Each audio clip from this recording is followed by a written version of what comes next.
Representatives from the Venezuelan government have returned to Norway to continue talks with the opposition. These meetings seek to preserve peace and the well-being of Venezuelans, despite the attempts by the U.S. government of destabilizing the nation. The Venezuelan government has long maintained its willingness to have talks with the opposition to resolve the political situation in the country, as it fights for the country's sovereignty and against the financial blockade imposed by the White House. Venezuelan citizens support President Nicolás Maduro's attempts at maintaining these talks, although some areas of the opposition do not respect them. We have lost track of how many times President Maduro has offered to hold talks to resolve their problems. We have to understand that the Bolivarian revolution happened within a democratic system. It was something given to us by Chavez, and using weapons to fix issues with the enemy was never part of the plan. Since January 2019, foreign threats against Venezuela have not stopped, but neither has the support for the Bolivarian revolution. Every day, citizens tell us how dialogue would benefit Venezuelan politics. Dialogue is a process of not intervention. It means meeting halfway, because despite any differences, there's always a point where they can meet each other, a point to maintain the well-being of Venezuelan citizens who want peace. While the Venezuelan and international right wing carry out an agenda to undermine President Nicolás Maduro and to stage a successful coup, the Venezuelan government continues insisting on having a dialogue with the opposition.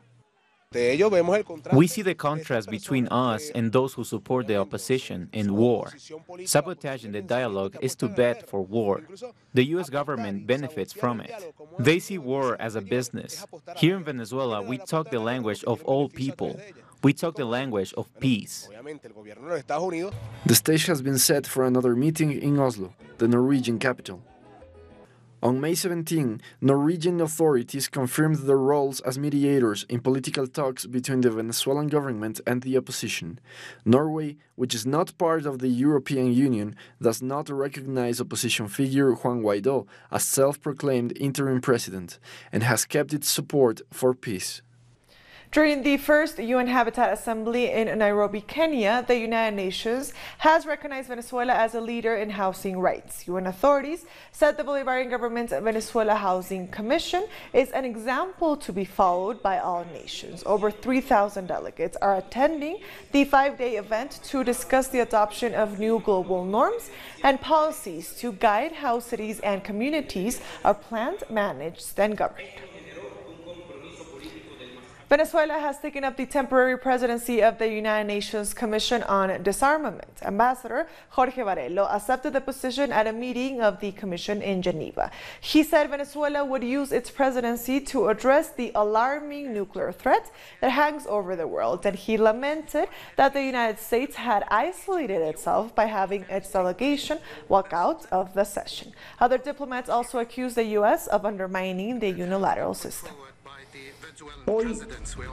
Today, the anti-diplomatic and disrespectful gesture of abandoning the chamber was interpreted by most of the diplomats not only as a disrespectful act towards the presidency, but towards all the ambassadors and diplomats present. The representative of Donald Trump's government remains isolated. It was ridiculous what he did. The Cuban foreign minister has arrived in China for an official visit. Minister Bruno Rodriguez was greeted by his Chinese counterpart Wang Yi after his arrival to Beijing. The visit is set to strengthen cooperation ties, as both leaders will discuss issues related to their diplomatic and economic relationships. Rodriguez will be in China until Thursday, May 30th. Moving on, in Argentina, for the 8th time, Congress will debate a bill to decriminalize abortion. This year's legislation proposes that women have access to legal, safe, and publicly funded abortions within the first 14 weeks of pregnancy. Earlier, we were joined by journalist Jimena Xinca from Argentina to talk about the bill. One of the main modifications regarding the previous project that was presented last year and was debated in the Congress last year and was not passed is that sexual education is considered in the bill and also that the period between a woman or a person asked for the abortion is going to be contemplated in the law. That is that 5 days is the maximum period of time until women can get the abortion.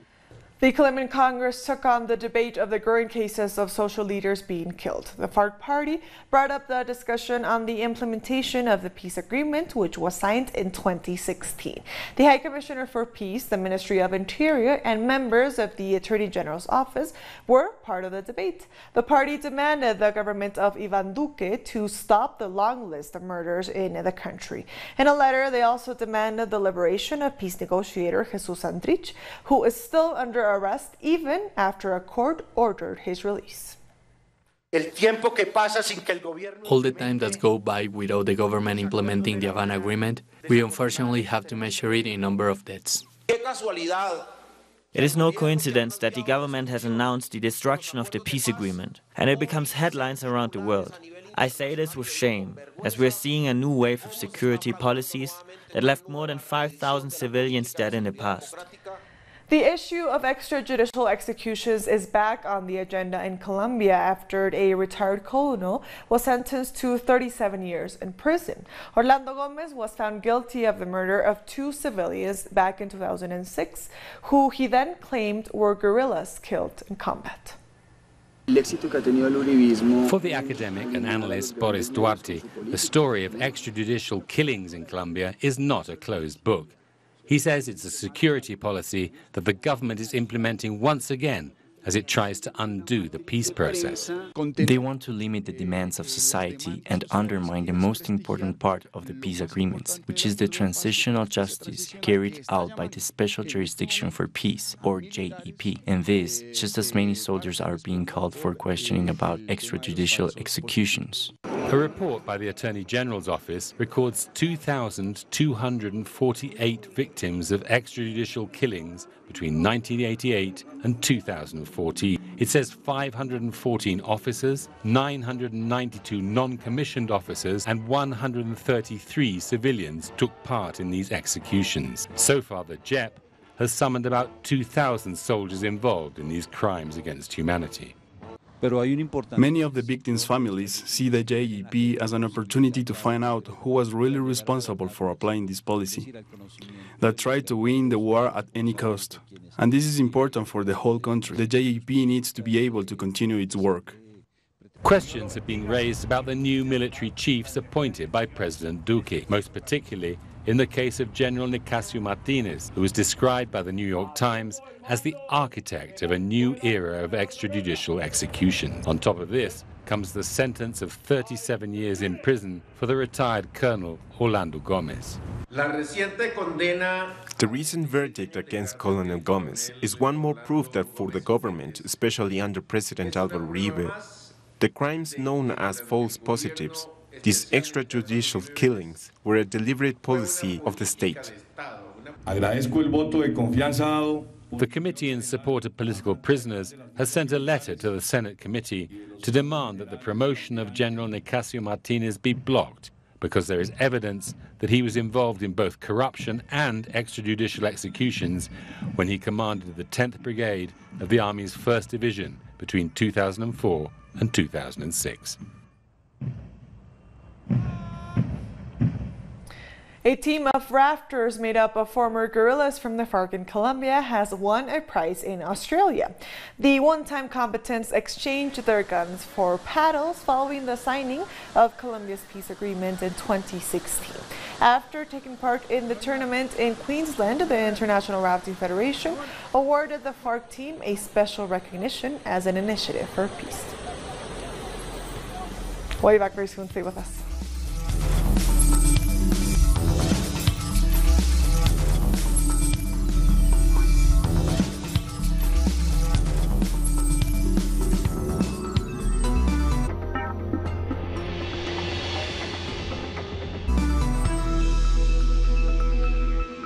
Welcome back. A U.S. company has started building the first section of a private border wall between the U.S. and Mexico.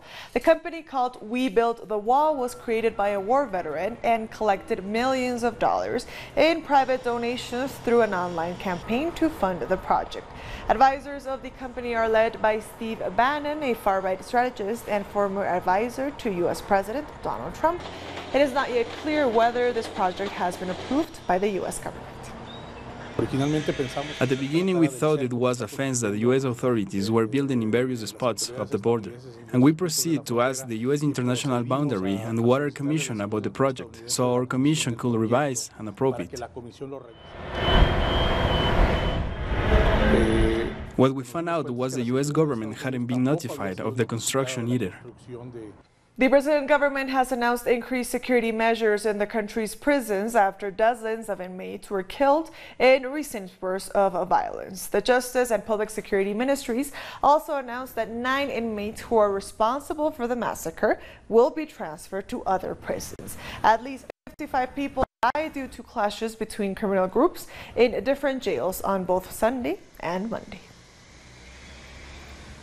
The trial of Evelyn Hernandez, the Salvadorian woman who is accused of homicide for allegedly having an abortion, has been postponed.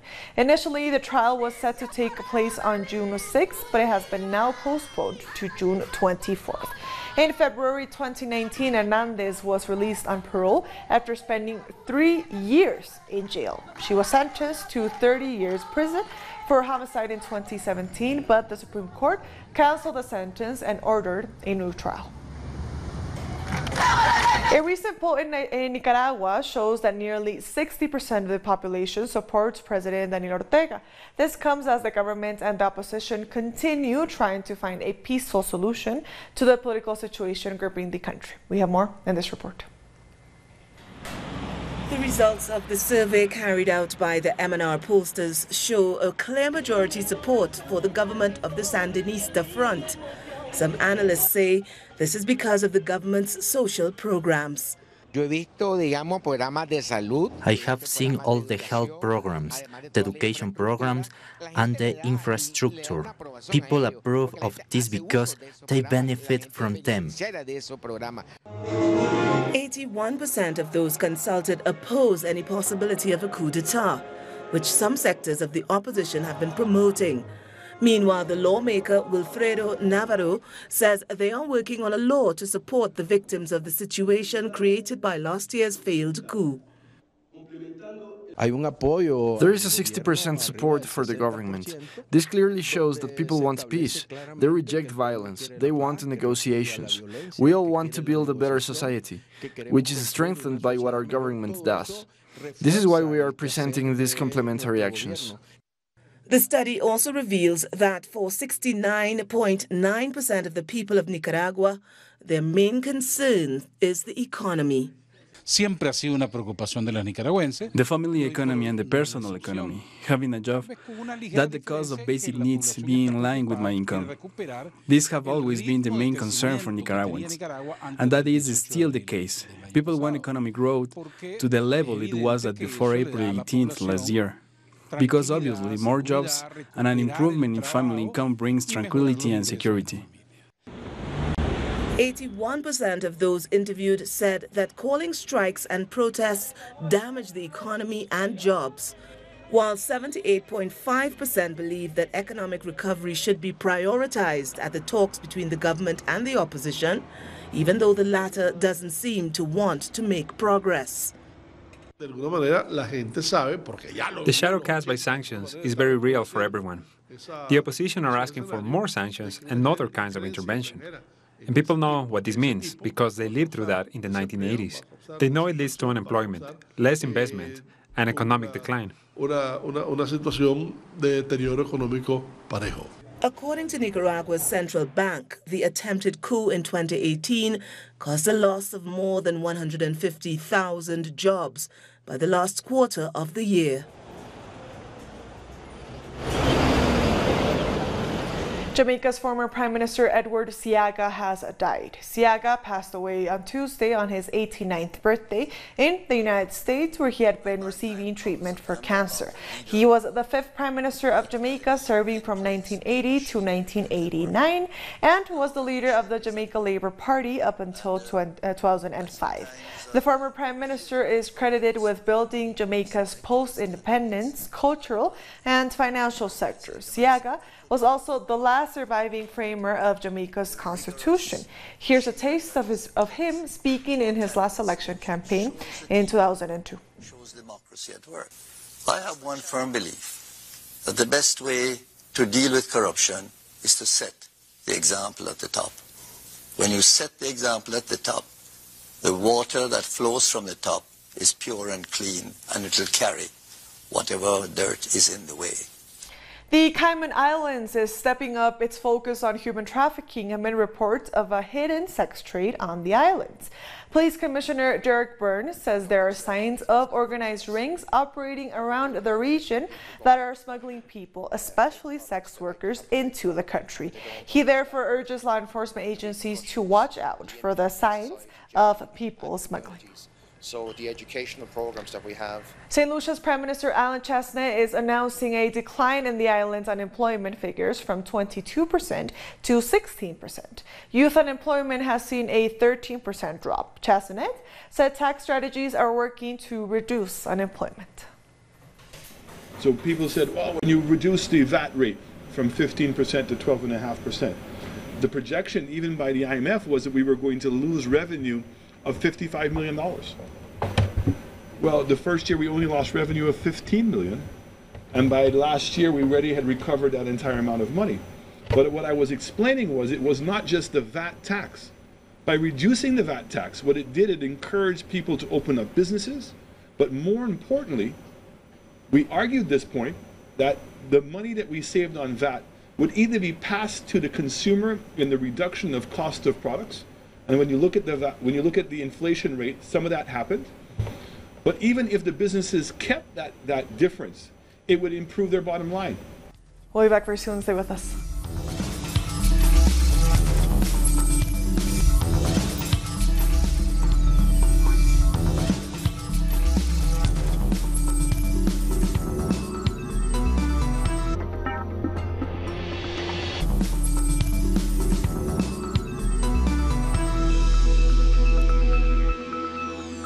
Welcome back. The Democratic Republic of Congo has banned the use of wooden passenger boats that are more than 5 years old after 45 people died when an overcrowded boat sank on Lake Mai-Ndombe on a Saturday.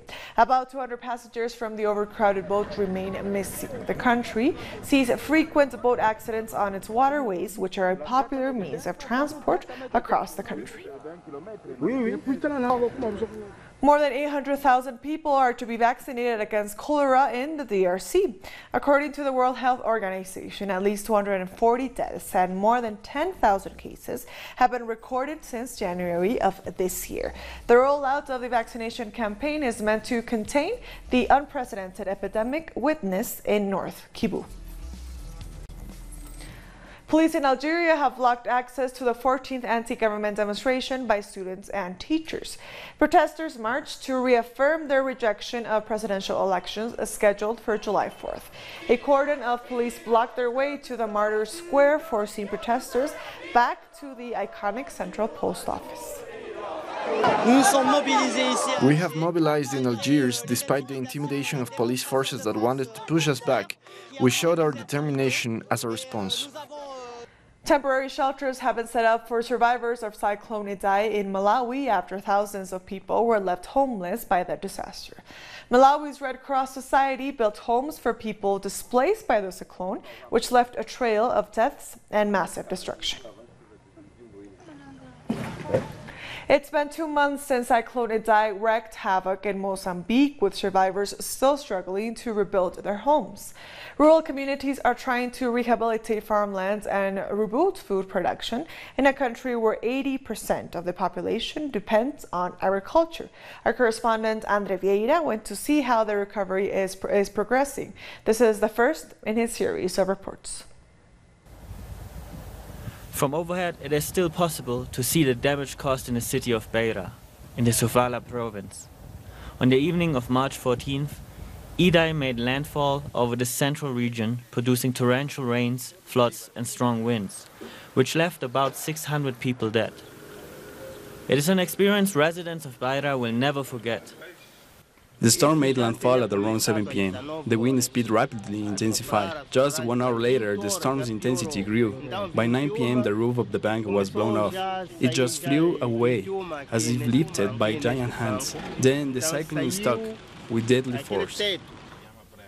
The true scale of devastation and flooding still lingers in Beira's popular tourist area. We toured the city and the rickshaw driven by Armando Jose. He has seen the damage firsthand. That's because this city is his home. But he's become a statistic, one of the nearly 87,000 displaced. He now shares a 15 square meter flat with the rest of his family. For me, being the only man in the house, it's difficult to start all over again. It's like starting all over from scratch without knowing how to.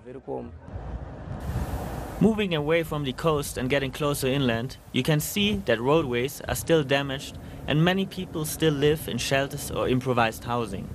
About 180 miles away from Beira is Chibabuara. The community heavily relies on agriculture for its survival. But the cyclone has destroyed roadways, homes, crops and their lives.